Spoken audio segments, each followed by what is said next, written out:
Bonjour tout le monde, ravi de vous retrouver pour une nouvelle vidéo sur la chaîne du Prof Crypto. Aujourd'hui on s'attaque à un projet que vous avez beaucoup demandé dans l'espace commentaire. On s'attaque au projet Peak Network. On va étudier ensemble les fondamentaux du projet, ce à quoi il sert, le pourquoi, le comment. Nous irons également voir l'aspect des tokenomics, super important lorsqu'il s'agit d'investir sur un token. Et on finira par faire un tour sur la partie graphique pour déceler, oui ou non, une opportunité actuellement sur le token. Avant ça, pensez bien sûr à vous abonner à la chaîne du Prof Crypto ainsi qu'à activer la cloche pour être tenu au courant lorsque les prochaines vidéos sortiront, à lâcher un like en bas de la vidéo si celle-ci vous a plu et à nous citer, vous dans l'espace commentaire, quel projet aimeriez-vous qu'on traite dans le futur. Avant de présenter ce qu'est Peak Network, il faut introduire évidemment le sujet. Dans un monde où les infrastructures et les machines deviennent de plus en plus interconnectées, une question fondamentale se pose, comment est-ce que ces entités peuvent-elles interagir de manière autonome, sécurisée et efficace? Et bien c'est là que Peak Network se positionne. Peak Network répond à ce défi en proposant une infrastructure décentralisée dédiée à l'économie des machines, la fameuse machine economy. Ce projet permet aux machines, véhicules et autres dispositifs connectés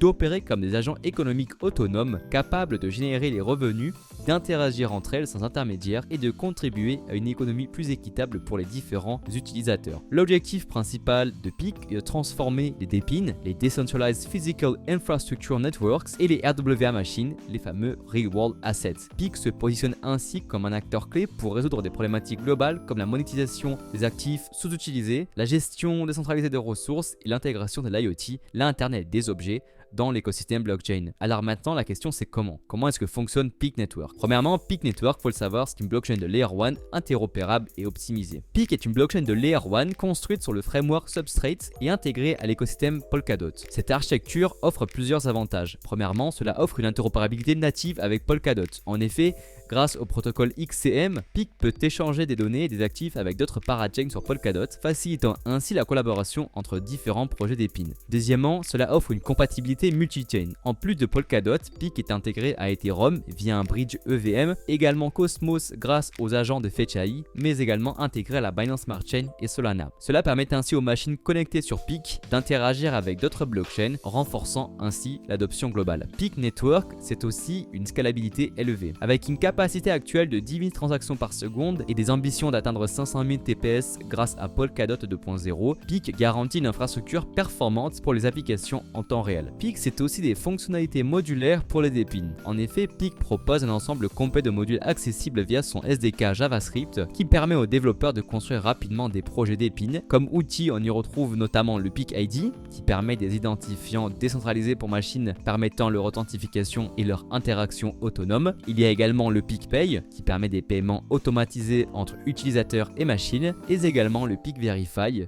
qui permet une vérification sécurisée des données collectées par les dispositifs connectés. Ces outils simplifient donc le développement d'applications décentralisées dans divers secteurs comme la mobilité, avec notamment les véhicules autonomes, l'énergie ou encore l'agriculture avec les drones agricoles. Revenons ensemble sur le rôle clé de l'interopérabilité avec Polkadot. Peak a été initialement conçu comme une parachain sur Polkadot avant de devenir une blockchain indépendante. Cette connexion avec Polkadot lui permet de bénéficier de la sécurité partagée du réseau Polkadot puisque les parachains partagent la sécurité du layer 0 de Polkadot, ce qui garantit ainsi une fiabilité accrue. Cela lui permet également une communication fluide avec d'autres parachains, ainsi des projets d'épines hébergés sur différentes blockchains peuvent collaborer efficacement. Par exemple, un véhicule connecté sur Cosmos pourrait trouver une station de recharge sur Peak grâce aux identifiants multi-chain. Vous l'avez compris, cette interopérabilité est essentielle pour construire une véritable économie décentralisée où les machines peuvent interagir au-delà des frontières technologiques. Ce qu'il faut savoir, c'est que Peak bénéficie également de partenariats majeurs qui renforcent son écosystème. On peut noter notamment les Bosch, Audi et Volkswagen qui illustrent l'intégration des tech blockchain dans les infrastructures physiques traditionnelles. On peut aussi citer la Lufthansa et la Deutsche Telekom. En effet, ces géants européens soutiennent le réseau en tant que validateurs, marquant une adoption croissante pour les entreprises traditionnelles. Et on finira par citer Gaia X Move ID, un consortium européen regroupant Airbus, Continental et d'autres acteurs majeurs pour développer des solutions Web3 dans la mobilité connectée. Ces nombreux partenariats renforcent ainsi la crédibilité de Peak tout en ouvrant la voie à des cas d'usage concrets. Justement, Parlons-en des différents cas d'usage concrets actuellement sur Peak. Peak alimente déjà plusieurs projets innovants. Premièrement, on peut citer eLoop,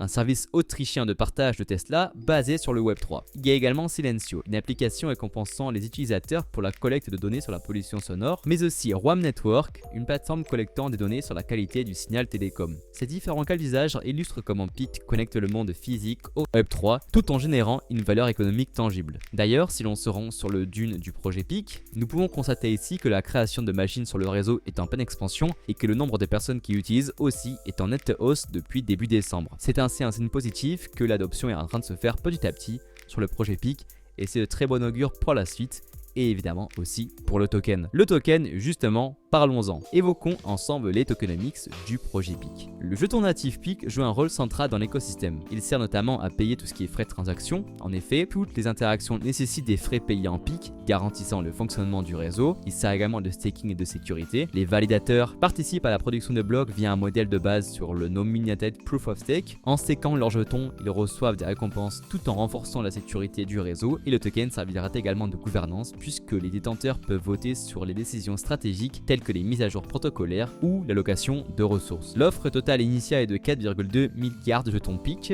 L'allocation a été la suivante, on a eu 34% pour les financements initial, 21% pour la communauté, 20% pour l'équipe fondatrice, 5% pour la sécurité du réseau, ainsi que 20% pour le développement de l'écosystème. Donc une tokenomics qui au premier abord paraît peu avantageuse, puisque beaucoup de fonds sont dans les mains de quelques entités, notamment les investisseurs initiaux ainsi que la team. Cependant, cela est à atténuer au vu du fait que l'inflation est plutôt progressive et qu'on assistera à un gros unlock de token, car partir de 6 mois après le TGE, donc après la date de listing du token, sachant que le listing a eu lieu en novembre dernier, le gros de l'inflation commencera à peine en avril prochain, donc on peut estimer que si le bullrun arrive entre temps, l'inflation d'ici là ne sera pas problématique et même à atténuer si au mois d'avril on est en plein bullrun, la pression vendeuse sera vraiment moindre au vu du fait que la pression acheteuse, elle, sera en train de littéralement exploser. Par contre, on estime que c'est un token qui aura du mal en période de bear market, la pression acheteuse du marché ayant disparu. Si en plus on rajoute à ça le fait que la team et les investisseurs initiaux vont pouvoir vendre enfin leur token, cela pourrait catalyser le prix du Peak nettement à la baisse. Le token Peak est actuellement listé sur très peu de gros exchanges malgré des volumes qui sont assez conséquents, ce qui pourrait le propulser prochainement sur des top tiers tels que Binance, Coinbase ou encore Crypto.com.